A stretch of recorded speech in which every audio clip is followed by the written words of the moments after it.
നമസ്കാരം. ഈ അടുത്ത സമയത്തൊരു പുള്ളിക്കാരൻ എന്നോട് ചോദിച്ചു, അണ്ണാ ഈ രൂപയുടെ മൂല്യം കൂടുന്നു കുറയുന്നു എന്നൊക്കെ ഓരോ വാർത്ത ഞാൻ വായിക്കാറുണ്ട്. എങ്ങനെയാണ് ഈ രൂപയുടെ മൂല്യം കൂടുകയും കുറയുമൊക്കെ ചെയ്യുന്നത്? ആരാണിത് കൂട്ടുന്നത്, ആരാണിത് കുറയ്ക്കുന്നത്? അപ്പോൾ ഈ ഒരു സംശയം പലർക്കും കണ്ടേക്കാം. അതേപോലെ തന്നെ നമുക്കറിയാം, നമ്മുടെ കേന്ദ്ര സർക്കാരും റിസർവ് ബാങ്കും രൂപയുടെ മൂല്യം കുറയുമ്പോൾ ചില കസർത്തുകൾ നടത്തും. ഞാൻ ഉമ്മാക്കികൾ എന്നേ പറയുകയുള്ളൂ, ഉമ്മാക്കികൾ. ഈ കസർത്ത് നടത്തി രൂപയുടെ മൂല്യം കൂട്ടി നിർത്താൻ അവർ നോക്കും. പക്ഷേ ആ കസർത്ത് പരാജയപ്പെടും. വീണ്ടും സാധനം പഴയ സ്ഥലത്ത് തന്നെയെന്ന് വീഴും. മൂല്യം ഇടിഞ്ഞുകൊണ്ടേയിരിക്കും. നമ്മളത് കണ്ടുകൊണ്ടിരിക്കുകയാണ്. മൻമോഹൻ സിംഗ് ഭരിക്കുന്ന സമയത്ത് ഒരു ഡോളർ വാങ്ങാനായിട്ട് നമുക്ക് 56 രൂപ മതിയായിരുന്നു. എന്നാൽ ഇപ്പോൾ അത് 96 കഴിഞ്ഞു, 97ലേക്ക് പോയിക്കൊണ്ടിരിക്കുകയാണ്. മിക്കവാറും 100-ൽ ചെന്ന് തൊടുന്ന ലക്ഷണമാണ്. ഇടയ്ക്കിടയ്ക്ക് റിസർവ് ബാങ്ക് ഒരു അഭ്യാസം കാണിക്കുമ്പം ഒരു അല്പസ്വല്പം കുറയും, വീണ്ടും കൂടും. അപ്പോൾ എന്തുകൊണ്ട് ഇത് സംഭവിക്കുന്നു? എന്തുകൊണ്ട് രൂപയുടെ മൂല്യം ഇടിയുന്നു എന്നുള്ള ഒരു സംശയം, അതുപോലെ തന്നെ ആരാണ് നിശ്ചയിക്കുന്നത് എന്ന സംശയമുണ്ട്. ആരാണ് രൂപയുടെ മൂല്യം നിശ്ചയിക്കുന്നത് എന്ന് ചോദിച്ചാൽ ഉത്തരം വളരെ എളുപ്പമാണ്. ഡോളറാണ് നിശ്ചയിക്കുന്നത്. ഡോളറും നമ്മുടെ കറൻസിയും തമ്മിലുള്ള വിനിമയ നിരക്കാണ് രൂപയുടെ മൂല്യം. കാരണം ഡോളറാണ് അന്താരാഷ്ട്ര കറൻസി. ലോകത്തുള്ള എല്ലാ രാജ്യങ്ങളുടെയും മൂല്യം നിർണ്ണയിക്കുന്നത് ഡോളറുമായിട്ടുള്ള അതിൻ്റെ വിനിമയ നിരക്ക് വെച്ചുകൊണ്ടാണ്. അപ്പോൾ നമ്മുടെ രാജ്യവും അങ്ങനെ തന്നെയാണ്. നമുക്ക് എത്ര രൂപ കൊടുത്താലാണ് ഒരു ഡോളർ കിട്ടുക, അതാണ് രൂപയുടെ മൂല്യമായിട്ട് കണക്കാക്കുന്നത്. ഇനി എന്തുകൊണ്ട് രൂപയുടെ മൂല്യം ഇടിയുന്നു? സിമ്പിളായിട്ട് പറഞ്ഞാൽ, ഭരിക്കാൻ അറിയാൻ വയ്യാത്തവർ ഭരിക്കുന്നത് കൊണ്ടും അവരുടെ വികല നയങ്ങൾ കൊണ്ടുമാണ് രൂപയുടെ മൂല്യം ഇടിയുന്നത്. വിശദീകരിച്ച് പറഞ്ഞാൽ, നമ്മൾ നമ്മുടെ സ്വന്തം കാലിൽ നിൽക്കുന്ന സ്വയം പര്യാപ്തതയുള്ള ഒരു രാജ്യമാണെങ്കിൽ രൂപയുടെ മൂല്യം കരുത്തോടെ നിൽക്കും. എന്നാൽ നമുക്ക് സ്വയം പര്യാപ്തത ഇല്ലാത്തത് കൊണ്ടും നമ്മൾ ഇറക്കുമതികളിൽ വളരെ അധികമായിട്ട് ആശ്രയിക്കുന്നത് കൊണ്ടും നമുക്ക് എന്ത് വേണ്ടി വരുന്നു? നമുക്ക് കൂടുതൽ ഡോളർ വേണ്ടി വരുന്നു. ഇറക്കുമതി ചെയ്യണമെങ്കിൽ നമുക്ക് ഡോളർ ആവശ്യമാണ്. ഡോളർ ഉണ്ടെങ്കിൽ മാത്രമേ ഇറക്കുമതി നടക്കുകയുള്ളൂ. ഈ ഇറക്കുമതി നമ്മൾ ചെയ്യുന്ന സമയത്ത് നമ്മുടെ രാജ്യത്ത് നിന്നും തത്തുല്യമായിട്ട് കയറ്റുമതി ഉണ്ടെങ്കിൽ വലിയ കുഴപ്പമില്ല. അതായത് നമ്മൾ 100 രൂപയ്ക്ക് ഇറക്കുമതി ചെയ്യുന്നു, 100 രൂപയ്ക്ക് കയറ്റുമതി ചെയ്യുന്നു. അപ്പോൾ നമുക്ക് കയറ്റുമതി ചെയ്യുമ്പോൾ കിട്ടുന്ന ഡോളർ കൊണ്ട് നമുക്ക് ഇറക്കുമതി ചെയ്യാം. നമുക്ക് ഡോളർ എക്സ്ട്രാ വാങ്ങേണ്ടി വരുന്നില്ല. എപ്പോഴാണോ നമുക്ക് അധികം ഡോളർ വാങ്ങേണ്ടി വരുന്നത്, അപ്പോഴാണ് രൂപയുടെ മൂല്യം ഇടിയുന്നത്. ഇപ്പോൾ ഞാൻ മനസ്സിലാക്കുന്നത്, നമ്മുടെ രാജ്യത്തെ മൊത്തം എക്സ്പോർട്ട് എന്ന് പറഞ്ഞിട്ട് 42-43 ബില്യൺ ഡോളറാണ്.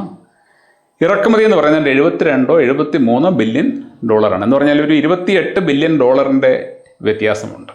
28 ബില്യൺ ഡോളർ നമ്മൾ എക്സ്ട്രാ കണ്ടെത്തണം ഇറക്കുമതിക്ക് വേണ്ടി. വെളിയിൽ ജോലി ചെയ്യുന്ന പ്രവാസികളും മറ്റും അവിടെ നയിക്കുന്ന പണമൊക്കെ എടുത്താണ് സർക്കാർ ഇത് അഡ്ജസ്റ്റ് ചെയ്യുന്നത്. പക്ഷേ എന്നാലും ഒത്തുവരത്തില്ല. അതിൻ്റെ മുകളിലാണ് ഈ അടുത്ത സമയത്ത് മറ്റൊരു പ്രശ്നം കൂടി നമ്മൾ നേരിട്ടത്. ശ്രീ നരേന്ദ്രമോദി പ്രധാനമന്ത്രിയായ ശേഷം നിങ്ങൾക്കറിയാം, അദ്ദേഹം ലോകമെമ്പാടും ചുറ്റി ലോകത്തുള്ള പല രാജ്യങ്ങളിലും ചെന്ന് ഞങ്ങളുടെ രാജ്യത്ത് വന്ന് ബിസിനസ് ചെയ്യണം, ഞങ്ങളുടെ രാജ്യത്ത് നിങ്ങൾ പണം ഇൻവെസ്റ്റ് ചെയ്യണം എന്നൊക്കെ പറയുമ്പോൾ അവർ അത് സമ്മതിക്കും. ഒപ്പം അദ്ദേഹത്തോട് പറയാം, അങ്ങനെയാണെന്നുണ്ടെങ്കിൽ നിങ്ങൾ ഞങ്ങളുടെ ഉൽപ്പന്നങ്ങളും വാങ്ങണം, നമ്മൾ അങ്ങോട്ടും ഇങ്ങോട്ടും ഉള്ളൊരു കരാറല്ലേ എന്നൊക്കെ പറഞ്ഞ് അവരുമായിട്ട് അദ്ദേഹം എഗ്രിമെൻ്റ് ഉണ്ടാക്കും. പല രാജ്യങ്ങളിലും ചെന്ന് നരേന്ദ്രമോദി അവിടുത്തെ ഉൽപ്പന്നങ്ങൾ ഇന്ത്യ വാങ്ങും എന്ന് അവരോട് പറയുമ്പോൾ അവർക്ക് വളരെ സന്തോഷമാകും. കാര്യം അവരൊരു പക്ഷേ എങ്ങും വിറ്റുപോകാതിരിക്കുന്ന ഓരോ സാധനങ്ങൾ വെച്ചുകൊണ്ടിരിക്കുമ്പോഴായിരിക്കും ഇദ്ദേഹം ചെല്ലുന്നത്. ഇദ്ദേഹം ചെന്ന് നിങ്ങളുടെ സാധനം ഞങ്ങൾ വാങ്ങിക്കോളാം എന്ന് പറയുമ്പോൾ ഇവർക്ക് വലിയ സന്തോഷമാകും. കാര്യം അവരുടെ സാധനം വിറ്റുപോവുകയാണ്. പലപ്പോഴും നമ്മൾ കേൾക്കുന്ന ഒരു വാചകമാണ് BJP-ക്കാർ പറയുന്നത്. അതായത് ലോക നേതാവാണ് മോദി, ലോക രാജ്യങ്ങൾ അദ്ദേഹത്തെ പുകഴ്ത്തുന്നത് നിങ്ങൾ കണ്ടിട്ടില്ലേ എന്ന്. എപ്പോഴാണ് ഒരാളെ ആരെങ്കിലും പുകഴ്ത്തുന്നത്? അവർക്ക് എന്തെങ്കിലും ഗുണമുണ്ടാകുമ്പോൾ. അല്ലാതെ ഇന്ത്യക്കാർക്ക് വേണ്ടി മോദി ഇവിടെ കിടന്ന് കഷ്ടപ്പെടുകയും അധ്വാനിക്കുകയും ഒക്കെ ചെയ്യുന്നത് കണ്ടു കഴിഞ്ഞാൽ മറ്റു രാജ്യക്കാർ അദ്ദേഹത്തെ പുകഴ്ത്തേണ്ട കാര്യം എന്താണ്? അവരുടെ രാജ്യത്തിന് ഇദ്ദേഹം മൂലം എന്തെങ്കിലും നേട്ടമുണ്ടാകുമ്പോൾ, അതായത് ഇന്ത്യയെ കൊണ്ട് അവർക്ക് ഗുണമുണ്ടാകുമ്പോൾ, എന്ന് പറഞ്ഞാൽ സാമ്പത്തിക ലാഭം ഉണ്ടാകുമ്പോൾ രാജ്യം ഭരിക്കുന്ന ആളെ അവർ പുകഴ്ത്തും. മോദി വളരെ നല്ല വ്യക്തിയാണ്, എൻ്റെ സുഹൃത്താണ്, അല്ലെങ്കിൽ എൻ്റെ അമ്മാവനാണ്, എൻ്റെ ഇന്നാരാണ് എന്നൊക്കെ പറഞ്ഞ് ഓരോരുത്തർ അദ്ദേഹത്തെ പുകഴ്ത്തും. അദ്ദേഹത്തിന് അവിടെ ചെല്ലുമ്പോൾ വലിയ സ്വീകരണം കൊടുക്കും. ഇതൊക്കെ കണ്ട് പുളകം കൊള്ളുന്ന നമ്മൾ സത്യം പറഞ്ഞു കഴിഞ്ഞാൽ അവരങ്ങനെയൊക്കെ ചെയ്യുന്നതിൻ്റെ പിന്നിലെ കാരണം മനസ്സിലാക്കുന്നില്ല. ആ കാരണം നമ്മുടെ എക്കണോമിയിൽ റിഫ്ലക്റ്റ് ചെയ്യുന്നുണ്ട്. അതായത് നമ്മുടെ ഇറക്കുമതി കൂടി, നമ്മൾ പല രാജ്യങ്ങളിൽ നിന്നും പല സാധനങ്ങളും ഇറക്കുമതി ചെയ്യുന്നു. എന്നാൽ നമ്മൾ ഇവിടുന്ന് കയറ്റുമതി ചെയ്യുന്നത്, നിങ്ങൾ ആലോചിക്കണം, ഇപ്പോൾ നമ്മൾ 100 രൂപയ്ക്ക് ഇറക്കുമതി ചെയ്യുന്നു, $100 ഉണ്ടെങ്കിൽ നമുക്ക് ആ സാധനം വാങ്ങാം. നമ്മളിവിടുന്ന് കയറ്റുമതി $100 ചെയ്യാനിരിക്കുകയാണ്. അങ്ങനെ കയറ്റുമതി ചെയ്യുമ്പോൾ 2, 3, 4 ലോട്ട് കയറ്റുമതി റിജക്റ്റ് ആയി കഴിഞ്ഞാൽ, അവിടെ നിന്ന് തിരിച്ചു വന്നു കഴിഞ്ഞാൽ ബിസിനസ് കുറയും. ഉത്പന്നത്തിൻ്റെ ഗുണനിലവാരം ശരിയല്ല എന്ന് പറഞ്ഞ് നമ്മൾ ഈ സമയത്ത് കേട്ടതാണ്. പല രാജ്യങ്ങളും നമ്മുടെ ഉത്പന്നങ്ങൾ വാങ്ങില്ല, വേണ്ട എന്നൊക്കെ പറഞ്ഞത്. ട്രംപ് നമ്മളെ ഭീഷണിപ്പെടുത്തുന്നുണ്ട്, നിങ്ങൾ ഇങ്ങോട്ട് അയക്കുന്ന സാധനത്തിന് ഞങ്ങൾ താരിഫ് കൂട്ടും എന്ന് പറഞ്ഞു കഴിഞ്ഞാൽ കയറ്റുമതിക്ക് ഒരുപാട് സമ്മർദ്ദം ഉണ്ടാകുന്നുണ്ട്. മറുഭാഗത്ത് ഇറക്കുമതി യാതൊരു സമ്മർദ്ദവുമില്ല, സുഖമായിട്ട് സാധനം വരികയാണ് അങ്ങോട്ട്. അതിനെല്ലാം ഡോളർ കൊടുക്കണം. അപ്പോൾ ഇപ്പോൾ നമുക്കുണ്ടായിരിക്കുന്ന ഈ ഡോളർ ഷോർട്ടേജ് എന്ന് പറയുന്നത് ഈ ഇറക്കുമതിയും കയറ്റുമതിയും കൊണ്ട് മാത്രം സംഭവിച്ച ഒന്നല്ല, മറിച്ച് ശ്രീ നരേന്ദ്രമോദിയുടെ പ്രവർത്തനം കൊണ്ട് ഒരുപാട് വിദേശികൾ നമ്മുടെ രാജ്യത്ത് വന്ന് പണം ഇൻവെസ്റ്റ് ഉണ്ടായിരുന്നു. അതായത് നമ്മുടെ രാജ്യത്തെ കമ്പനികളുടെ ഷെയർ വാങ്ങിയും അല്ലാതെ മറ്റ് പല ബിസിനസ്സുകൾക്കുമൊക്കെ അവർ വന്ന് പണം ഇറക്കിയിട്ടുണ്ട്. എന്നാൽ അവരെവിടെയെങ്കിലും പണം ഇറക്കി കഴിഞ്ഞാൽ അവരിങ്ങനെ നോക്കിക്കൊണ്ടിരിക്കും, ആ രാജ്യം ഇങ്ങോട്ടാണ് പോകുന്നത്, അതിൻ്റെ വളർച്ച ശരിയായ രീതിയിലാണോ, അതൊക്കെ അറിയാൻ അവർക്ക് വഴികളുണ്ട്, ധാരാളം വഴികളുണ്ട്. അപ്പോൾ അവർക്ക് തോന്നുകയാണ് ഇന്ത്യയിൽ കിടക്കുന്ന പണം സേഫ് അല്ല, ചിലപ്പോൾ അവിടെ ഒരു റിസഷൻ ഉണ്ടായേക്കാം.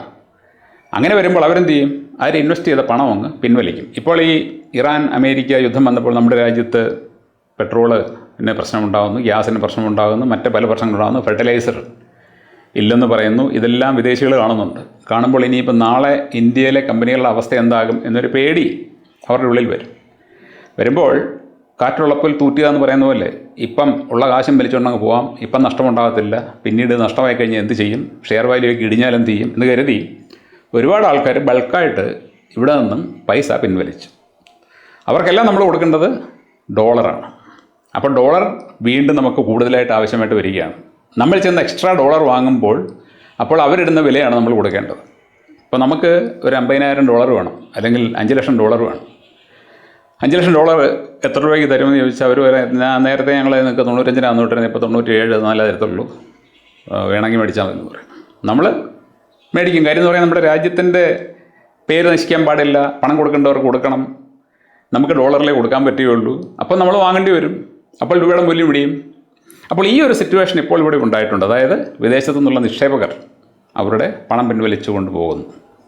അപ്പോൾ യഥാർത്ഥത്തിൽ ഞാൻ പറയുകയാണ്, ഒരു 12 കൊല്ലം മുമ്പ് ശ്രീ നരേന്ദ്രമോദി അധികാരത്തിൽ കയറുന്ന സമയത്ത് അദ്ദേഹം ഈ ലോകമെമ്പാടും ചുറ്റിക്കറങ്ങുന്നതിന് പകരം നമ്മുടെ രാജ്യത്ത് തന്നെ ചുറ്റിക്കറങ്ങി നമ്മുടെ രാജ്യത്തിൻ്റെ പൊട്ടൻഷ്യൽ ശരിയായിട്ട് മനസ്സിലാക്കി ഓരോ സംസ്ഥാനത്തിൻ്റെയും കഴിവുകളും അവരുടെ സാധ്യതകളുമൊക്കെ മനസ്സിലാക്കി ഏതൊക്കെ ബിസിനസ് നമുക്ക് സൂട്ടബിളാണ്, ഏതൊക്കെ ചെയ്താൽ നമുക്ക് നമ്മുടെ രാജ്യത്ത് സ്വയം പര്യാപ്തത ഉണ്ടാക്കിയെടുക്കാൻ പറ്റും.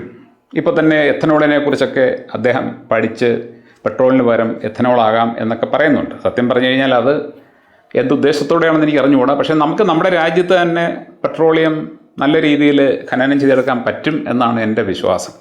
ഇന്ത്യക്ക് വേണ്ട പെട്രോള് ഇന്ത്യയിൽ തന്നെ ഉത്പാദിപ്പിക്കാൻ പറ്റും. എന്നാൽ എന്തുകൊണ്ടോ ഇവിടെ ഭരിക്കുന്ന സർക്കാരുകൾക്ക്, ഇപ്പോൾ കോൺഗ്രസ് മുതൽ ഇങ്ങോട്ട് വരുന്ന സർക്കാരുകൾക്കൊന്നും തന്നെ അതിനോട് വലിയ താല്പര്യമില്ല. കാരണം അവരുടെ മേൽ പുറത്തു നിന്നും സമ്മർദ്ദം കാണും. ഇപ്പോൾ ഗൾഫ് രാജ്യങ്ങളിൽ നിന്നോ അമേരിക്കയിൽ നിന്നോ ഒക്കെ ഉള്ള ഒരു സമ്മർദ്ദം, നിങ്ങൾ ഞങ്ങളുടെ സാധനം വാങ്ങണം, നിങ്ങൾ വലിയൊരു മാർക്കറ്റാണ്, വില കുറച്ച് തരാം എന്നൊക്കെ പറഞ്ഞൊക്കെ തുടങ്ങുന്ന കളിയായിരിക്കും. പക്ഷേ പിന്നീടത് കമ്മീഷൻ വ്യവസ്ഥയിലൊക്കെ പോകും. കാര്യം എന്ന് പറഞ്ഞാൽ ബൾക്കായിട്ട് പെട്രോളിയം വാങ്ങിക്കുമ്പോൾ കരാറുണ്ടാക്കുന്ന സർക്കാർ അവരുടെ പാർട്ടിക്കും ഒപ്പം പ്രതിപക്ഷത്തിരിക്കുന്ന പാർട്ടികൾക്കുമൊക്കെ ഉള്ള ഷെയർ എത്തേണ്ടതുപോലെ എത്തും. നമ്മുടെ രാജ്യത്തു നിന്ന് കുഴിച്ചെടുത്തു കഴിഞ്ഞാൽ അവർക്കൊന്നും കിട്ടില്ല. കാരണം നമ്മുടെ രാജ്യത്തെ തന്നെ സാധനമാണ്. അപ്പോൾ അതുകൊണ്ടാവണം ഇത്രയേറെ ആവശ്യമുള്ള, അതായത് നമുക്ക് നമ്മുടെ രാജ്യത്തിൻ്റെ ദൈനംദിന ഉപയോഗത്തിന് വളരെ അധികമായിട്ട് ആവശ്യമുള്ള പെട്രോളിയവും മറ്റും നമ്മൾ ഇറക്കുമതിയിൽ തന്നെ ആശ്രയിച്ച് മുമ്പോട്ട് പോകുന്നത്. രാഷ്ട്രീയക്കാർക്ക് നല്ലപോലെ കമ്മീഷൻ കിട്ടുന്നതുകൊണ്ട് തന്നെ ആവണം. അല്ലെങ്കിൽ നമ്മൾ ശരിക്കും രാജ്യത്തോട് താല്പര്യമുണ്ടെങ്കിൽ, രാജ്യസ്നേഹമുണ്ടെങ്കിൽ നമ്മൾ എന്ത് ചെയ്യും? നമ്മളത് ഇവിടെ തന്നെ ഉത്പാദിപ്പിക്കും. ഞാനിത് ഇവിടെ തന്നെ ഉത്പാദിപ്പിക്കണം എന്ന് പറയുമ്പോൾ നിങ്ങൾ ചോദിച്ചാൽ അതിന് ഇവിടെ പെട്രോളിയം വേണ്ടതെന്ന്. ഒരു 10-30 കൊല്ലം മുമ്പ് ഞാൻ മലയാള മനോരമയിൽ വായിച്ച ഒരു ഫീച്ചറായിരുന്നു. ONGCയിൽ നിന്ന് റിട്ടയർ ചെയ്ത ഒരു ജനറൽ മാനേജർ എഴുതിയ ഒരു ലേഖനം. അദ്ദേഹം അതിൽ പറഞ്ഞിരുന്നത്, നമ്മുടെ രാജ്യം വിചാരിച്ചു കഴിഞ്ഞാൽ ONGC അറിയാമല്ലോ, oil and natural gas commission, അവരാണ് നമ്മുടെ രാജ്യത്ത് ഓയിലൊക്കെ കുഴിച്ചെടുക്കുന്നത്. അപ്പോൾ അതിൻ്റെ GM ആണ് പറഞ്ഞത്. അദ്ദേഹം പറഞ്ഞു, നമ്മുടെ രാജ്യം വിചാരിച്ചു കഴിഞ്ഞാൽ നമുക്ക് വേണ്ടത്ര പെട്രോളിയം ഇവിടെ തന്നെ ഉണ്ടാക്കാൻ പറ്റും, അത് നമ്മുടെ രാജ്യത്തുണ്ട്, പലയിടത്തുണ്ടെന്ന് പറഞ്ഞു. പക്ഷേ നമുക്ക് താല്പര്യമില്ല. നമ്മൾ വളരെ കുറച്ച് മാത്രമേ ഉത്പാദിപ്പിക്കൂ, ബാക്കി മുഴുവൻ നമ്മൾ ഇമ്പോർട്ട് ചെയ്യുകയാണ്. അപ്പോൾ ഞാൻ പറഞ്ഞില്ലേ, ഇമ്പോർട്ട് ചെയ്യണം എന്ന് ഇവരങ്ങ് തീരുമാനിച്ചു കഴിഞ്ഞാൽ പിന്നെ അവർ ഇമ്പോർട്ട് ചെയ്യും. അപ്പം ആ ഇറക്കുമതി എന്ന് പറയുന്നത് കുറച്ചുകൊണ്ട് വരാൻ ശ്രീ നരേന്ദ്രമോദി സർക്കാർ ശ്രമിച്ചിരുന്നെങ്കിൽ, അതായത് മുമ്പ് ചെയ്തുകൊണ്ടിരുന്ന സർക്കാർ ചെയ്തത് തുടരാതെ നമ്മുടെ രാജ്യത്ത് തന്നെ നമുക്ക് വേണ്ട പെട്രോളിയം നമ്മൾ ഉണ്ടാക്കുക, കുറഞ്ഞതൊരു 50% ഉണ്ടാക്കണം. ഇപ്പം 100% വേണ്ട, നമ്മളൊരു 50% ഇറക്കുമതി എന്ന്, ബാക്കി 50% നമ്മൾ ഇവിടെ തന്നെ ഉണ്ടാക്കുന്നു. അപ്പോൾ തന്നെ നമുക്ക് എന്തുമാത്രം ഡോളറിൻ്റെ ഉപയോഗം കുറയും. നമ്മുടെ കയറ്റുമതി ചെയ്ത് കിട്ടുന്ന പണം കൊണ്ട് നമുക്ക് ബാക്കി ഇറക്കുമതികളൊക്കെ നടത്താൻ ഈസിയായിട്ട് പറ്റും. അപ്പോൾ ആഭ്യന്തരമായിട്ട് ഇങ്ങനെ ഉത്പാദനം കൂട്ടാനുള്ള, അതായത് നമ്മുടെ രാജ്യത്തേക്ക് വേണ്ട സാധനങ്ങൾ നമ്മൾ പരമാവധി 100% ഇവിടെ തന്നെ ഉണ്ടാക്കും എന്നുള്ള ഒരു തീരുമാനമെടുത്ത് അതിനു വേണ്ട പ്രവർത്തനമായിരുന്നു അദ്ദേഹം കഴിഞ്ഞ 12 കൊല്ലം നടത്തിയിരുന്നെങ്കിൽ നമ്മുടെ രാജ്യം ഇപ്പോൾ എവിടെ എത്തിയേനെ? നമ്മൾ വിദേശ രാജ്യത്ത് പോയിട്ട് അവരോട് ഇങ്ങോട്ട് വന്ന് ഇൻവെസ്റ്റ് ചെയ്യാനോ ഇവിടെ വന്ന് ബിസിനസ് ചെയ്യാനോ പറയേണ്ട കാര്യമില്ല. നമ്മുടെ രാജ്യത്തു നിന്നുള്ള ഉത്പന്നങ്ങൾ കയറ്റുമതി ചെയ്യാൻ വേണ്ടി നമ്മൾ ഇന്ന് ഒരു രാജ്യത്തോട് ഒരു കരാറുണ്ടാക്കേണ്ട കാര്യമില്ല. അവർ നമ്മളോട് ഒരു ബാർട്ടർ സംവിധാനം പറയുകയാണ്, നിങ്ങളുടെ കയ്യിൽ നിന്ന് ഞങ്ങൾ ഇന്നത് വാങ്ങുമ്പോൾ ഞങ്ങളുടെ പക്കൽ നിങ്ങൾ ഇന്നത് വാങ്ങണം എന്ന് അവർ പറയുമ്പോൾ നമ്മളത് കേൾക്കേണ്ട കാര്യമില്ല.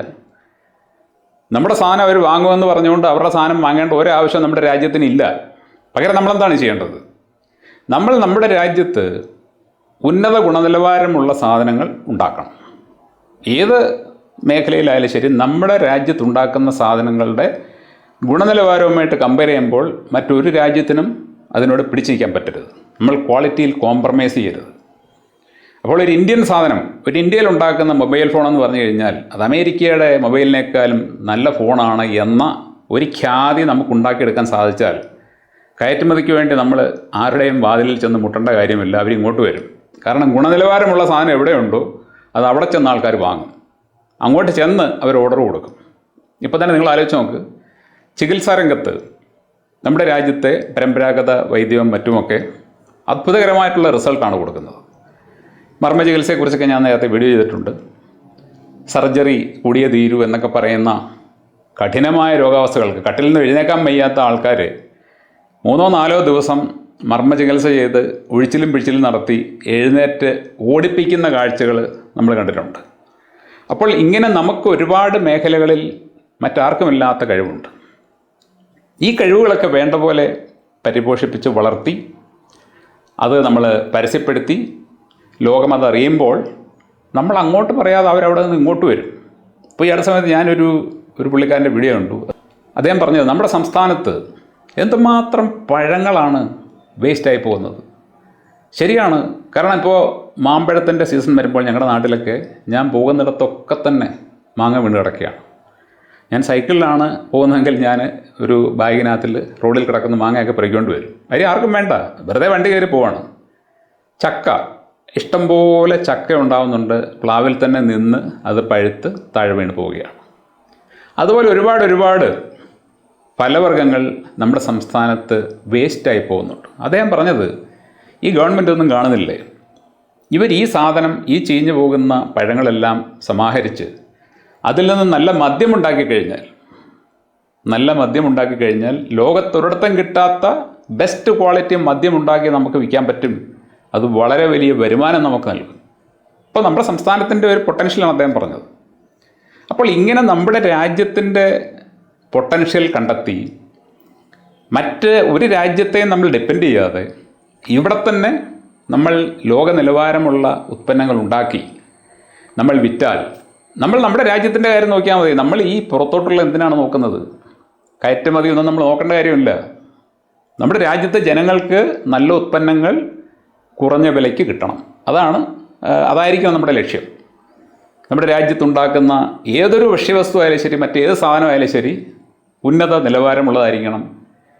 പെസ്റ്റിസൈഡ് ഇട്ട അരിയും അല്ലെങ്കിൽ പെസ്റ്റിസൈഡ് ഇട്ട പച്ചക്കറികളും അങ്ങനെയുള്ള കാര്യങ്ങളൊക്കെ നമ്മൾ അതിന് ബദലായിട്ട് ജനങ്ങളുടെ ആരോഗ്യം നശിപ്പിക്കാത്ത തരത്തിൽ എങ്ങനെ നമ്മൾക്ക് പെസ്റ്റുകളെ നിയന്ത്രിക്കാം എന്നുള്ളതൊക്കെ ശരിയായിട്ടുള്ള രീതിയിൽ പഠനം നടത്തി ആ മാർഗങ്ങളിലേക്ക് പോയി ഇന്ത്യയിൽ കിട്ടുന്ന പച്ചക്കറികൾ, ഇന്ത്യയിൽ കിട്ടുന്ന അരി പെസ്റ്റിസൈഡ് ഇല്ലാത്തതാണ്, ആരോഗ്യത്തിന് ഉത്തമമാണ് എന്നൊക്കെ ലോകം അറിയുമ്പോൾ നമ്മൾ അങ്ങോട്ടേന്ന് പറയേണ്ട കയറ്റുമതിക്ക് വേണ്ടി ഞങ്ങളുടെ സാധനം വാങ്ങണമെന്ന്. അവരിവിടെ വരും.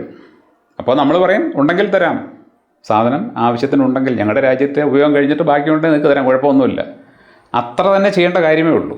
എന്നാൽ ഇപ്പോൾ നടക്കുന്നതെല്ലാം ഒരുമാതിരി തട്ടിപ്പ് വളർച്ചയാണ്. അവിടെ പോയി കുറേ സാധനം ഇറക്കുമതി ചെയ്യുന്നു, എന്നിട്ട് ഇവിടുന്ന് കുറേ സാധനം കയറ്റുമതി ചെയ്യുന്നു. ഇറക്കുമതിക്ക് കരാറുണ്ടാക്കിയിട്ട് പിന്നെ വർഷങ്ങളോളം ആ കരാർ പാലിക്കേണ്ടി വരുന്നു. അപ്പോൾ ഇവിടെ അതേ സാധനം ഉണ്ടാക്കുന്ന ഇവിടുത്തെ കമ്പനികൾക്ക് അതുമൂലം ബുദ്ധിമുട്ടുണ്ടാകുന്നു, ആൾക്കാർക്ക് ബുദ്ധിമുട്ടുണ്ടാകുന്നു. നമ്മൾ അന്താരാഷ്ട്ര ബന്ധങ്ങൾക്കൊന്നും വലിയ പ്രാധാന്യം കൊടുക്കേണ്ട കാര്യമില്ല. മറ്റൊരു രാജ്യവും നമ്മുടെ രാജ്യത്തെ നന്നാക്കാൻ നടക്കുമല്ല.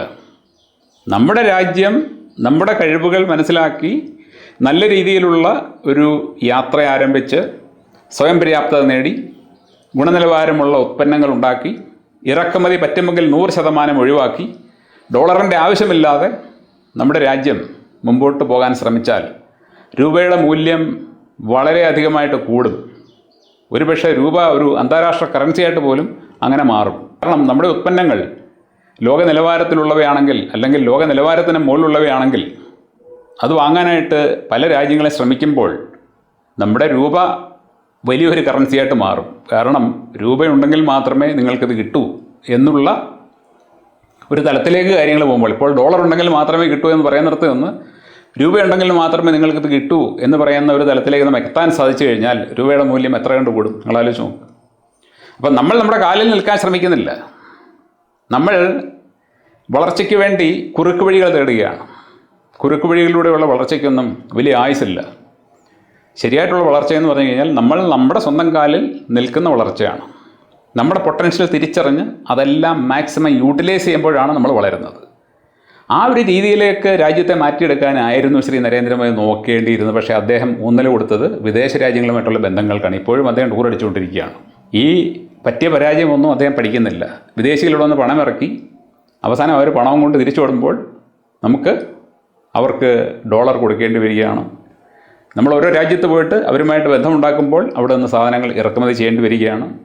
നമ്മുടെ കയറ്റുമതി ഉദ്ദേശിക്കുന്ന പോലെ ഗണ്യമായിട്ട് കൂടുന്നില്ല. കയറ്റുമതിക്ക് ഭീഷണിയായിട്ട് അമേരിക്കൻ പ്രസിഡന്റ് നിൽക്കുന്നു.